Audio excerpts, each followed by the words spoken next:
এর আগের দিন আমি করেছিলাম আপনাদের সাথে দুটি বইয়ের আনবক্সিং। তার মধ্যে একটা বই আমি আপনাদেরকে এর আগের দিন দেখিয়েছিলাম, যা ছিল 40 best horror stories from Japan. আর আজ আমি আপনাদের সাথে দ্বিতীয় বইটি শেয়ার করব, যেটা হলো 30 best folk stories from Japan. Japan সম্বন্ধে আমাদের সকলেরই খুব ভালো একটি ধারণা আছে। জাপান এমন একটা দেশ যেটা প্রতিটা মানুষের ফ্যান্টাসাইজ একটা দেশ, যে দেশে প্রতিটি মানুষই যেতে চায় এবং যে দেশের ছেলে মেয়ে থেকে শুরু করে প্রতিটা মানুষজনের মধ্যে civic sense, general knowledge, science সমস্ত দিক থেকেই সেই দেশটা অত্যন্ত উন্নত। শুধু তাই নয়, এই দেশটি উন্নত তাদের ফোক স্টোরিজ এবং অন্যান্য হরর স্টোরিজের মতোই। এই দেশের মধ্যে অর্থাৎ জাপানের আজ আমি আপনাদেরকে যে বইটি দেখাবো, সেই বইটি প্রকাশিত হয়েছে অবভিয়াসলি আগের দুটো বইয়ের মতো বি বুকস থেকে।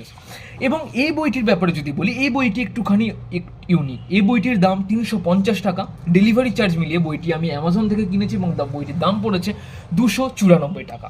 বইটির সাথে আমরা খুব সুন্দর একটা বুকমার্ক পেয়ে যাব, যা বি বুকসের। এবং এই বইয়ের ব্যাপারে যদি আসি, বইয়ের পৃষ্ঠাগুলো অত্যন্ত সুন্দর এবং এই বইয়ের পেজগুলো নট ব্রাইট, এটা অনেকটা ওয়ার্ম কালারের একটা পেজ, এবং বইয়ের প্রতিটি ফন্ট অত্যন্ত সুন্দর এবং বইয়ের মধ্যে আপনারা অনেকগুলো ইলাস্ট্রেশন পেয়ে যাবেন, যে ইলাস্ট্রেশনগুলো দেখতেও খুব সুন্দর। আপনারা জানেন কি জানেন না, আমি ভীষণ বড় জাপানিজ যে মাঙ্গা এবং জাপানিজ যে অ্যানিমেগুলো, সেগুলোর ভীষণ বড় ফ্যান। সো এই জাপানিজ এই ছবিগুলো দেখে আমার অত্যন্ত ভালো লাগছে এবং কোথাও না কোথাও আমার সেই মাঙ্গা এবং অ্যানিমেগুলোর কথা মনে পড়ছে। তবে যাই হোক, সেটা পরের বিষয় পরে। আগে দেখা যাক এই বইয়ের ভেতর যে আমরা ফন্টগুলো পাবো, বইয়ের ভিতরের ফন্টগুলো অত্যন্ত সুন্দর, খুব ভালো। এবং প্রতিটি গল্পের শুরুতে বইয়ের যে টাইটেল দেওয়া আছে, বইয়ের টাইটেলটি খুব অনেকটা ইউনিক এবং কাইন্ড অফ জাপানিজ ফন্টের মতন করে লেখার চেষ্টা করা হয়েছে। এই বইটি রাইটার সম্বন্ধে এখানে বইয়ের উপরে দেওয়া নেই, বাট এই বইটি অত্যন্ত ভালো।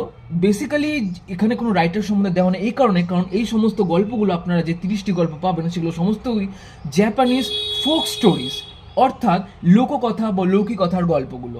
সো জাপানের এই গল্পেরগুলো যদি আপনারা পড়তে চান এবং জাপানিজ অন্যান্য বিদেশি গল্পের বই সম্বন্ধে, বিদেশি লেখকদের সম্বন্ধে যদি জানতে চান, তাহলে অবশ্যই আমাকে সাবস্ক্রাইব করুন এবং like my Instagram and Facebook page. Thank you.